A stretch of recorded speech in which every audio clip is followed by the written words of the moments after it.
नमस्कार। आज मैं आपको एक ऐसा लेटर पढ़कर सुनाने वाली हूँ, एक ऐसी लड़की का लेटर जिसने बरसों तक अपना दर्द अपने अंदर छुपा कर रखा। कभी किसी से कुछ नहीं कहा, लेकिन पहली बार उसने हिम्मत की है अपने दर्द को शब्दों में उतारने की और उस दर्द को हम सब तक बाँटने की, ताकि फिर किसी और लड़की के साथ ऐसा ना हो।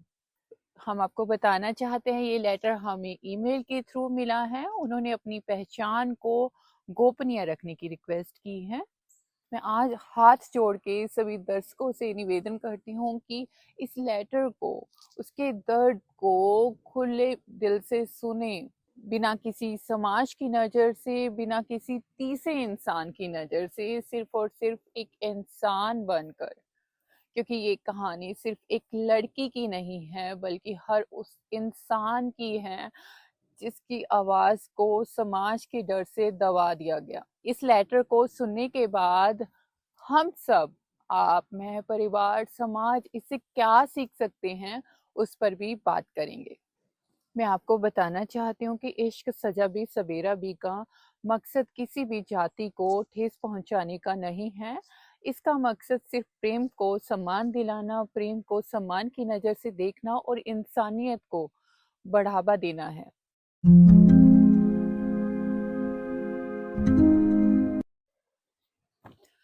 नमस्ते, इश्क सजा भी सवेरा भी टीम को।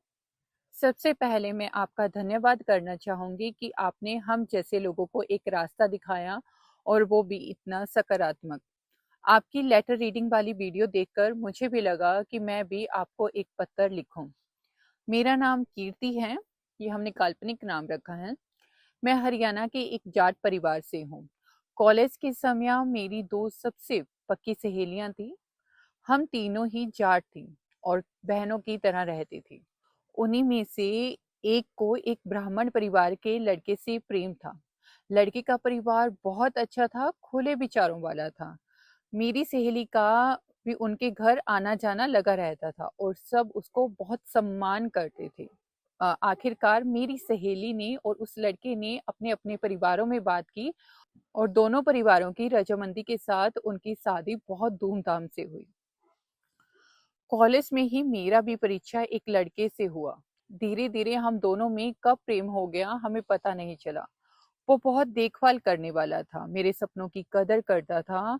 उसमें मेरी परिवार जैसा स्नेह था। उसने मुझे हमेशा सम्मान दिया और कभी कोई स्वार्थ नहीं रखा। उसके साथ रहते हुए मुझे लगता था कि यही मेरा फ्यूचर है। मेरा सपना टीचर बनने का था और उसने मेरे सपने को पूरा करने के लिए पूरा समर्थन दिया। मुझे पढ़ाता था, मेरी हेल्प करता था स्टडी में। उसने कहा था कि कॉलेज खत्म होते ही वो मेरे घर वालों से शादी की बात करेगा। उसे विश्वास था कि उसके पास कोई कमी नहीं है, इसलिए सब मान जाएंगे। मुझे भी लगा था कि जब मेरी सहेली की शादी हो सकती है तो मेरे परिवार वाले भी मान जाएंगे और मेरी शादी भी बहुत धूमधाम से होगी। लेकिन किस्मत को कुछ और ही मंजूर था। कॉलेज खत्म होने से पहले ही एक दिन मेरे भाई ने हमें साथ देख लिया। भाई ने पापा को बताया और पापा ने मुझ पर इतना भावनात्मक दबाव डाला और कहा, अगर तूने ये रिश्ता चुना तो मैं जहर खा लूंगा। ये समाज मुझे फांसी पर चढ़ा देगा। तूने मेरी इज्जत मिट्टी में मिला दी। मैं अपने पापा की आंखों में आंसू सहन नहीं कर पाई। मैंने उस लड़के से बिना कुछ कहे ही रिश्ता तोड़ दिया। यहाँ तक कि मुझे एग्जाम देने की इजाजत भी नहीं दी गई। जल्दी जल्दी मेरी शादी कहीं और कर दी गई। शादी की पहली रात ही सच्चाई सामने आ गई। मेरा पति नशेड़ी था, हर तरह का नशा करता था। उसी रात उसने मुझे घर से निकाल दिया। उसकी माँ यानी मेरी सास ने मुझे छुपा लिया और घर में रहने दिया। 15 दिन बाद ही पता चला कि उसे मानसिक दौरे पड़ते हैं और हर 6 महीने में उसे हॉस्पिटल में एडमिट करवाना पड़ता है। जब मैंने ये सब अपने घर वालों को बताया तो उन्होंने उल्टा मुझ पर ही शक किया। कि मैं शादी तुड़वाना चाहती हूँ। मैं रोती रही, बिलखती रही, दर्द में तड़पती रही, लेकिन कोई सुनने वाला नहीं था। ना तो कोई रिश्तेदार मेरी खबर लेने आया, ना मेरा परिवार वाला, ना ही कोई समाज वाला, जिसके दबाव में आकर मेरी शादी इतनी जल्दबाजी में बिना किसी को देखे कर दी गई थी। एक दिन नशे में उसने अपनी ही माँ, मेरी सास को धक्का दिया और उनकी मृत्यु हो गई। इसके बाद तो मेरे पास कोई सहारा ही नहीं रहा। परिवार वालों ने बात करना बंद कर दिया, रिश्तेदारों ने आना बंद कर दिया, कोई दोस्त भी साथ खड़े नहीं हुआ, कोई समाज पूछने नहीं आया, कोई पंचायत पूछने नहीं आई। एक रात तो उसने मुझे नशे की हालत में निर्वस्त्र करके घर से निकाल दिया। पड़ोस की एक औरत ने मुझे कपड़े दिए और घर में जाने का रास्ता दिखाया। उस औरत ने मेरे घर पे कॉल किया और मेरे माता पिता को सब कुछ बताया। तब पापा मुझे वापस लेने आए और मेरा तलाक करवाया। लेकिन तब तक मैं टूट चुकी थी, मैं डिप्रेशन में चली गई थी, खाना पीना छोड़ दिया था। मेरे पापा मेरी हालत सहन नहीं कर पाए और उनकी भी मृत्यु हो गई। धीरे धीरे मैंने भगवान का सहारा लिया। मेरी माँ ने मुझे संभाला। जब मैं बेटर फील करने लगी तो फिर से मेरी दूसरी शादी कर दी गई और आज मेरी एक बेटी है। लेकिन मैंने अपने पति को कभी अपनी पिछली जिंदगी की सच्चाई नहीं बताई। ऐसा नहीं था कि मैं बताना नहीं चाहती थी या बता नहीं सकती थी। बस मैं अपने पिछले दर्द को, पिछली दर्द भरी जिंदगी को फिर से अपनी इस खुशहाल जिंदगी के बीच में लेकर नहीं आना चाहती। वो मेरा पास था। आज भी सोचती हूँ तो मेरा दिल कांप उठता है। हिम्मत तक नहीं है मेरे मुंह से उन शब्दों को निकालने की। आज भी ये लेटर मैं बहुत मुश्किल से लिख पा रही हूँ। आज भी मेरे मन में ये सवाल है, जब मैं दुख में थी, जब मैं तड़प रही थी, जब मैं रो रही थी, तब समाज कहाँ था? जब डिप्रेशन में थी, तब समाज पूछने क्यों नहीं आया? मेरे आंसू पोंछने कोई पंचायत क्यों नहीं आई? कोई रिश्तेदार क्यों नहीं आया, जिनके डर से मेरे पिताजी ने मेरी रातों रात शादी कर दी थी। लेकिन मेरे पिता, जो मुझे सबसे ज्यादा चाहते थे, मैं सोचती हूँ कि काश वो एक बार हाँ कर देती तो शायद मेरी किस्मत कुछ और ही होती। शायद आज मेरे पापा मेरे साथ होते। मेरा सवाल ये है, क्या लड़की होना गुनाह है? क्या अपनी मर्जी से एक ऐसा जीवन साथी चुनना इतना बड़ा अपराध है जिसके साथ आपको खुद जिंदगी बितानी है? उनके साथ कोई समाज रहने के लिए नहीं आएगा, उनके साथ कोई रिश्तेदार नहीं आएगा, उसके साथ मुझे खुद रहना होगा 24 घंटे। तो मुझे एक ऐसा जीवन साथी चुनने का अधिकार क्यों नहीं दिया गया? आज मेरी एक प्रतिज्ञा है कि मैं अपनी बेटी की खुशियों में हर हाल में खड़ी रहूंगी। चाहे समाज कुछ भी कहे, चाहे पूरा समाज से क्यों ना लड़ना पड़े मुझे, मैं उसे उसकी मर्जी की जिंदगी जीने दूंगी, जिसको वो पसंद करेगी। बिना जात पात पूछे, ऊंच नीच देखे, मैं उसको अपना आशीर्वाद दूंगी। इस पत्र के माध्यम से मेरी सभी माता पिता से विनती है कि आप अपने बच्चों की बात को सुनिए।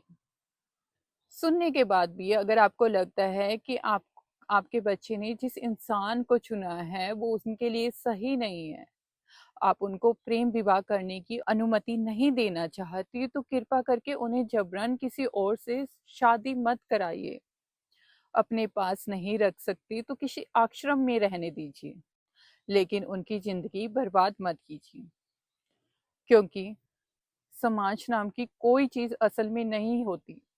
असली समाज सिर्फ परिवार है, और अगर परिवार साथ खड़ा ना हो तो दुनिया का कोई भी इंसान अकेला रह सकता है। और अगर परिवार खड़ा हो तो वो पूरी दुनिया जीत सकता है। मैं एक बार फिर से इश्क सजा भी सवेरा भी को धन्यवाद देना चाहती हूँ। धन्यवाद।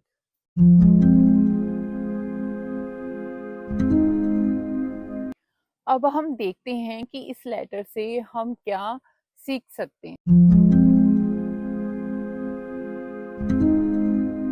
यहाँ पर दो स्टोरी थी, अगर आप ध्यान से देखो, एक उसकी सहेली की थी और एक उसकी खुद की। सेम सिचुएशन थी, जाट परिवार से संबंध रखती थी। जिन लड़के से उन्होंने प्रेम किया था वो दूसरी कास्ट से था, लेकिन उसकी सहेली के परिवार ने उनकी बात को न केवल सुना बल्कि समझा भी और उनसे मिले भी और उनके रिश्ते को स्वीकार भी किया। और नतीजा ये हुआ कि समाज ने कुछ नहीं कहा बल्कि शादी धूमधाम से हुई और हर कोई उनकी शादी में, उनकी खुशियों में शामिल हुआ। दूसरी तरफ कीर्ति की स्टोरी है जिसकी भी सेम सिचुएशन थी, लेकिन इसमें जब उनके परिवार वालों को उनके बारे में पता चलता है तो उसके ऊपर परिवार वाले बहुत ज़्यादा इमोशनल प्रेशर डालते हैं और कहते हैं कि अगर उन्होंने उनकी बात नहीं मानी तो जहर खा के मर जाएंगे। समाज का डर दिखाया जाता है, इज्जत की बेड़ियों में बांधा जाता है और नतीजा होता है एक ऐसी जबरन शादी होती है जिससे उसको दर्द मिला, डिप्रेशन मिला, दुख मिला और इनफैक्ट उसने अपनी सास को और अपने पिता को भी खो दिया। यहाँ पर अगर मोटी मोटी बात करें तो यहाँ पर 3 गहरी सीख मिलती हैं। सबसे पहला, समाज से ज्यादा मायने रखता है परिवार की सोच। उसकी सहेली की शादी इसलिए सफल हुई क्योंकि उसका परिवार उसके साथ खड़ा रहा और उसकी जिंदगी में इतना दर्द तकलीफ इसलिए बर्बाद हुई क्योंकि उसका परिवार समाज के सामने, उनके डर के सामने झुक गया। नंबर 2, प्रेम कोई गलती नहीं है। अगर रिश्ते में सम्मान और सच्चाई है तो वही सबसे मजबूत आधार होता है किसी भी रिश्ते का। जब हम प्रेम को अपराध मानते हैं तब असली अपराध जबरन शादी को जन्म देता है। तीसरी जो सबसे बड़ी सीख मिल सकती है, इज्जत बच्चों की खुशी में है, समाज की तालियों में नहीं। जिस समाज का डर दिखाकर उसके परिवार ने उसे रोका, वही समाज उसके दर्द के समय कहीं नहीं था। लेकिन वही समाज जब उसकी सहेली के परिवार वालों ने उसकी शादी को स्वीकार किया तो चुपचाप ना केवल उनकी खुशियों में शामिल हुआ बल्कि आशीर्वाद भी दिया। हम हमेशा कहते हैं कि बहुत जरूरी है एक इंसान को उसी तरीके से सुनना जिस तरीके से वो बताना चाह रहा है। बच्चों की आवाज को सुनना बहुत जरूरी है। माँ बाप का प्यार तभी सच्चा है जब वे अपने बच्चों की भावनाओं को, उनके चुनाव को समझें। केवल समाज के डर के लिए कई फैसले जिंदगी बर्बाद कर देते हैं। इससे किसी भी परिवार का सम्मान कम नहीं होता बल्कि ये उनके विश्वास और रिश्ते को और मजबूत बनाता है। अगर आप अपने बच्चों पर जबरदस्ती कोई रिश्ता थोपते हैं तो उसका दर्द सिर्फ उस लड़की या लड़के तक सीमित नहीं रहता बल्कि पूरे परिवार की जिंदगी को हिला देता है। समाज के दिखावे वाली इज्जत बच्चों के दुख से बड़ी नहीं हो सकती। एक विश्वास पूरी जिंदगी बदल सकता है। इस लेटर से हमें सीखने को मिलता है कि समाज की परवाह करने से कुछ भी हासिल नहीं होता। अगर परिवार बच्चों के साथ खड़ा हो जाए तो वही समाज उनके प्रेम को भी मान लेता है, लेकिन अगर परिवार साथ छोड़ दे तो पूरी दुनिया मिलकर भी उस इंसान को संभाल नहीं सकती। अगर आपका भी कोई ऐसा दर्द है जो आपने अपने अंदर छुपा कर रखा है, जिसे आपको किसी के साथ बांटने की हिम्मत नहीं होती या फिर बांटना भी चाहते हो, तो ऐसा इन्वायरमेंट है जहाँ कोई सुनने वाला, समझने वाला नहीं है, तो आप अपनी स्टोरी, आप अपने दर्द को हमारे साथ बांट सकते हैं। आप हमें ईमेल भी कर सकते हैं। और हम अंत में कीर्ति को बहुत बहुत आभार व्यक्त करना चाहते हैं कि उन्होंने अपने दर्द को, इतने दर्द को हमारे साथ बाँटा, हमारी टीम के साथ बाँटा, हमारी ऑडियंस के साथ बाँटा और उन्होंने हिम्मत की कि फिर किसी के साथ ऐसा ना हो, फिर किसी की जबरन शादी ना हो। Thank you so much. फिर से मिलते हैं एक नई स्टोरी के साथ, एक नए लेटर के साथ, एक नई सीख के साथ कि प्यार कैसा होता है और हम परिवार प्यार को, प्रेम को कैसे इज्जत दे सकते हैं।